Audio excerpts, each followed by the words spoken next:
नमस्कार. आपण पाहतात BBC केज लाईव्ह. मी हनुमंत भोसले.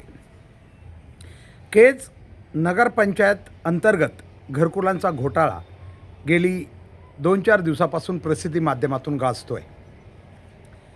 हा घोटाळा खरं तर जो कालावधी आहे, पूर्ण माहिती घेतली असता हा आहे 20 मे 2021 ते 31 जानेवारी 2022 या काळातला. अर्थात या काळात प्रशासन नगरपंचायतीवर लागू होतं. काही आम्हीही चुकीनं, कारण सकाळच्या व्हिडिओमध्ये मी म्हटलं होतं की आदित्यदादा पाटील हे त्या काळात होते, पण ते नव्हते. कारण त्या काळात नगरपंचायतीवर प्रशासन लागू होतं. म्हणजे हा जो घोटाळा झाला आहे 7-8 महिन्याच्या अंतरामध्ये, त्यावेळी नगरपंचायतची बॉडी कार्यान्वित नव्हती. अर्थात त्या काळी नगरपंचायतवर प्रशासक लागू होता आणि प्रशासकाच्या कार्यकाळामध्ये हा भ्रष्टाचार अधिकारी आणि कर्मचाऱ्यांनी संगनमताने केल्याचं दिसून येत आहे. खरं तर आता नवीन गेली 2-4 दिवसाच्या पूर्वी ऑर्डरही निघालेली आहे. विवेक जॉन्सन बीडचे जिल्हाधिकारी यांनी या घोटाळ्याची चौकशी करण्याचे आदेश दिलेले आहेत आणि दीपक वजाळे अर्थात उपजिल्हाधिकारी आपले आहेत, उपविभागीय अधिकारी अंबेजोगाई, हे या घोटाळ्याची चौकशी करणार आहेत. त्यांच्या अध्यक्षतेखाली एक समिती नेमण्यात आली आहे आणि ही समिती या घोटाळ्याची सविस्तर चौकशी करणार आहे. अर्थात यामध्ये असं कळतं आहे की मुंबई म्हाडानं गोरगरिबांना घरकुलं मिळावीत, त्यांना हक्काचं घर मिळावं, यासाठी ही योजना केज नगरपंचायत अंतर्गत राबवायचं ठरवलं होतं आणि अंतर्गत 375 एवढ्या लाभार्थींना हे घरकुलं मंजूर करण्यात आली होती. मात्र यातील फक्त 135 लाभार्थ्यांनाच फक्त काही हप्ते वाटप झालेले आहेत. आता तेही पूर्ण झालेत का नाही ते बघावं लागेल. खरं तर या कामी आता जे काही 375 हे घरकुल धारक आहेत, लाभार्थी आहेत, त्यांच्या प्रतिक्रिया किंवा ते काय म्हणतात हे खूप महत्त्वाचं आहे. कारण आपल्या देशात झालं आहे काय, जे अन्याय सहन करतात ना ते जागेवर बसून असतात आणि दुसऱ्यांनी त्यांच्यावर बोलावं अशी अपेक्षा असते. अर्थात हा भ्रष्टाचार झाला आहे, निश्चित झाला आहे.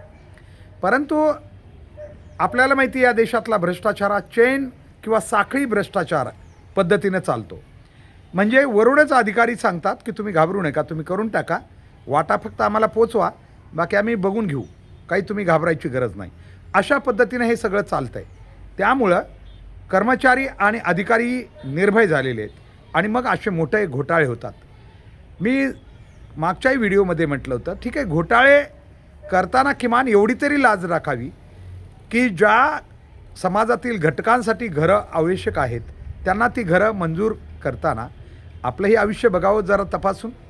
ठीक आहे, तुम्ही एखाद्या चांगल्या घरी असाल समजा किंवा तुमच्या कौटुंबिक परिस्थिती चांगली असेल, परंतु काहींना अगदी घर बांधण्या इतकी सुद्धा परिस्थिती नाही, अशा लोकांसाठी योजना शासनानं आणलेली आहे आणि त्या योजनेतील जर अशा प्रकारे भ्रष्टाचार करून त्याच्यावर डल्ला मारला जात असेल तरी खूप चुकीचं आहे.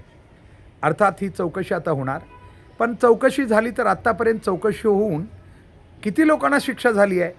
या देशातल्या चौकशा अगदी SITची चौकशी तुम्ही घ्या, आत्तापर्यंत SIT लोक बऱ्याच वेळा CID वगैरेची मागणी नको म्हणतात, SIT हे करा.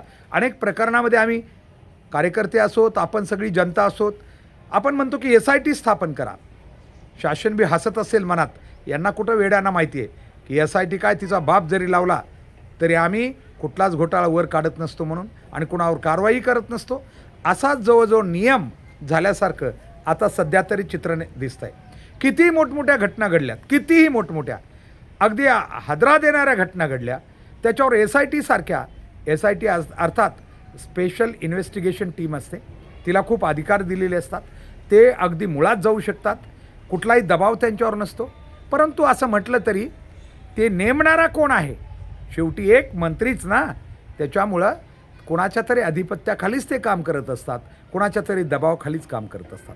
तसं केज नगरपंचायतचं घरकुल घोटाळा प्रकरणसुद्धा गाजावाजा झाल्यानंतर किती गाजावाजा होईल आणि शेवटी ते दबलं जाईल. कारण हे काही एक नाही आहे, असे कित्येक भ्रष्टाचार या ठिकाणी होतात. आम्ही ऐकतो कोविड काळामध्ये किंवा त्याच्या अगोदरच्या काळातही अनेक अशी कामं नगरपंचायत हाती घेते ज्यामध्ये लोकसहभागी घेतला जातो. अनेक कामं, नदी खोलीकरणाची कामं असतील किंवा अशा कामामध्ये चक्क काय केलं जातं, लोकसहभागातून पैसे गोळा केले जातात. लोकही देतात, चांगल्या कामासाठी देतात. आज बी खूप चांगले दाते आहेत, चांगल्या कामासाठी ते पैसे देतातही. पण त्या पैशाचा उपयोग ठीक आहे त्या कामासाठी केलेला जाऊ शकतो, परंतु त्यानंतर तेच काम शासनाकडं सादर करून पुन्हा त्याची शासन स्तरावर बिलं उचलली जातात. अशा बी घटना केज नगरपंचायतच्या अखत्यारीत घडल्याचं बोललं जात आहे. अर्थात जनता यासाठी काही माहीत नसतं.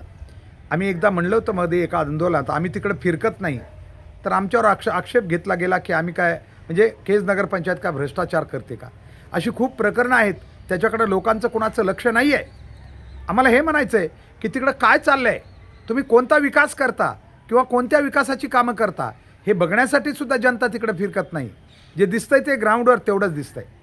अर्थात असं बी म्हणलं जातं की केज नगरपंचायत अंतर्गत पाणी पुरवठा होतो आहे. अगदी सालोसाल पाणी पुरवठा करताना एकच उत्तर मिळतं, मोटर खराब झाली आहे. ह्या मोटर दुरुस्तीच्या खाली जर माहिती अधिकारात आम्ही माहिती घेतली तर आम्हाला कळतं आहे लाखो नव्हे अगदी करोडो रुपयांकडे ही रक्कम गेलेली असेल मोटर दुरुस्तीची.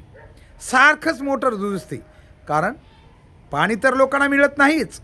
आम्ही म्हटलं धरण खरं तर केज तालुक्यात भरलेलं धरण आहे, मात्र केजला पाणी मिळतच नाही. एक तर अर्ध्या भागात पाणीच जात नाही. केज अगदी भवानी माता मंदिर परिसर असेल किंवा वर धारूर रोड कॉलनी असतील किंवा शिक्षक कॉलनीकडं असेल, या भागात तर पाणी पुरवठ्यासाठी पाईपलाईनच नाही आहेत. पाणी पुरवठा पुढची गोष्ट आहे. ठीक आहे, आता प्रस्ताव केला असं काही लोकप्रतिनिधी सांगतात, ते पाणी होईल, ठीक आहे होईल, चांगली गोष्ट आहे झालं तर, परंतु सध्या तरी नाही आहे. आता खरं तर भाग्यशाली म्हणायचं या केज नगरपंचायतनं किंवा प्रशासन आणि सगळ्या लोकप्रतिनिधींनी की केज पाण्याविना राहतं आहे. आता तिचं राहण्याचं कारण काय मग महत्त्वाचं, लोकांनी कंटाळून जसं क्षमतेतून आपले बोर घेतलेत, बोरवेल प्रत्येकाच्या घरी, आणि म्हणून शांतता आहे. पाणी येतं आहे किंवा पाणी मिळतं आहे म्हणून लोक नाही येत नाही. तर खरं आता माहिती घेतली असता कळतं आहे. आता केज नगरपंचायत सांगते 350 जवळजवळ बोर्स त्यांनी घेतलेले आहेत, बोरवेल 350. आणि मी त्या दिवशी विचारलं तर त्या दिवशी सांगितलं गेलं की 350 बोरवेल चालू आहेत सध्या. जर 350 बोरवेल चालू असतील तर एका वॉर्डला किती येतात साधारणतः? माझ्या माहितीप्रमाणे 10 ते 15 बोर, 20 बोरच्या पुढे यायला पाहिजेत 350पैकी. 17 10 70चे 170, म्हणजे 170मध्येच किती झाले, जवळजवळ 10 बोर 17 वॉर्डमध्ये, आणि त्याच्या दुप्पट म्हणजे 20 बोर वेल एका वॉर्डमध्ये आहेत का आज? नाही आहेत. लोकांनी अखेर ज्यांची क्षमता नाही त्यांनीसुद्धा आपापल्या घरामध्ये बोरवेल घेतल्यामुळं खरं तर शांत आहे केज. हे नगरपंचायत प्रशासनानं लक्षात घेतलं पाहिजे, शिकलं पाहिजे. आणि म्हणून आमची एक विनंती आहे, अशा प्रकारच्या अनेक अनियमितता जर होत असतील तर नक्कीच आमचं विनंती आहे की प्रशासक असेल किंवा तिथं काम करणारे अधिकारी कर्मचारी असतील आणि लोकप्रतिनिधी यांनी थोडी काळजी घ्यावी अशी आमची त्यांना खरं तर विनंती आहे. आणि अधिकारी कर्मचाऱ्यांनी लक्षात घ्यावं, आता हा जो भ्रष्टाचार आहे तो प्रशासकीय काळातील आहे, याला कुठलीच बॉडी जबाबदार नाही आहे, उघडच आहे, नाही आहेच. अधिकारी कर्मचाऱ्यांनी हे लक्षात घ्यावं. आता जेव्हा चौकशी होईल आणि ती जर निपक्ष झाली तर बळी तुमचेच जाणार आहेत. कुठले लोक, आणि जरी बॉडी असती समजा या काळात असती जरी, तरी लोकप्रतिनिधींचा काही संबंध येत नाही. तर सगळ्या सह्या असतात त्या कर्मचारी आणि अधिकाऱ्यांच्या असतात. त्यामुळं जबाबदेही जे आहेत अशा गोष्टीला जबाबदेही हे प्रशासकीय अधिकारी कर्मचारी असतात. त्यामुळं त्यांनाच उत्तर द्यायचं आहे. त्यामुळं भ्रष्टाचार करताना किंवा त्याच्यात सहभाग घेताना जरा त्यांनी विचारच करावा असं आम्हाला वाटतं. आजच्यासाठी एवढंच.